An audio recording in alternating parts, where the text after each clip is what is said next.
Hello, this is Josiah from Learn While I Learn, and today I'm going to be discussing the decision matrix. Okay, let's get started. What is a decision matrix? A decision matrix is basically a graph or chart that assigns a criteria and some choices, and it basically helps you objectively make the best decision. And inside of physics and engineering, we always use this in order to find which prototypes are the best for our needs. But in our scenario, we're going to be finding out which restaurant is the best, Chick-fil-A or Zaxby's. And always before you start a decision matrix, you should have some sort of background. So I'm going to give you some background. Walking home from school and you see Chick-fil-A and Zaxby's. Both are really good chicken restaurants, but you can only choose one. You can only spend your money on one, Chick-fil-A or Zaxby's.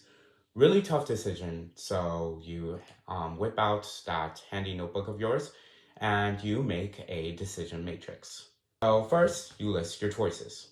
So for our example, we have Chick-fil-A and we have Zaxby's. Simple enough. Done. Then afterwards, we have to list criteria and weigh them using percentages and assign weights. So I have 4 criteria over here: flavor, service, health, and cost.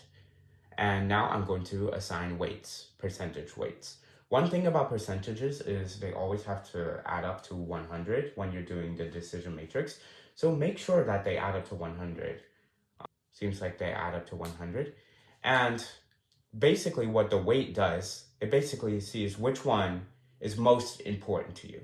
For me personally, I think that flavor is most important, cost is next important, health is considerably important, and service is the least important, in my opinion. It all depends on the person that you are. Okay, next we're going to rank our choices 1 to 10. Okay, so let's see. Chick-fil-A and Zaxby's. What do they get in the criteria of flavor? Well, I would say Chick-fil-A is a 10 in my book for flavor, and Zaxby's is a 10 in my book for flavor. What about service? According to statistics, it's actually proven Chick-fil-A has, on average, better service than Zaxby's. So I would say that they get a 9 for service. Zaxby's follows closely behind with an 8. And then we have health. Chick-fil-A is also proven to be healthier than Zaxby's. So I would give them, but they're fast food restaurants. So I would give this one an 8. And I would give this one, let's just say, a 6. It all depends on the person you are.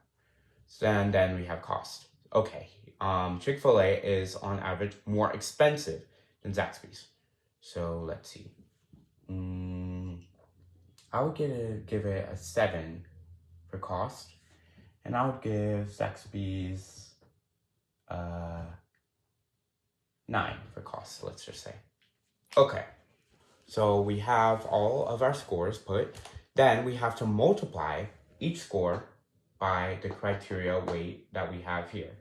The criteria weight, remember, tells us how important each of the criteria is in making our decision. So let's see. We have 10 times 40%, 10 times 40%, 10 times 0.4, 4. Okay, next is service. 9 times 0.15,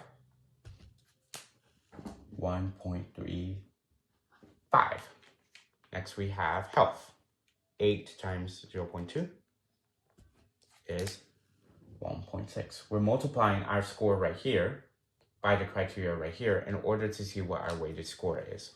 This is going to tell us the description of which one to pick. 7 times 0.25 is 1.75. Okay, next is Zaxby's. Our weighted score is going to be the score times the criteria weight right here. So 10 times 40% is 4. We have all of our weighted scores right here. Then we're going to sum the results of our weighted score in order to get our final weighted score. The final weighted score basically tells us, in total, which one does better. So, for Chick-fil-A, we have 4 plus 1.35 plus 1.6 plus 1.75. It gets an averaged weighted score 8.7. Really good. And in Zaxby's, it gets a score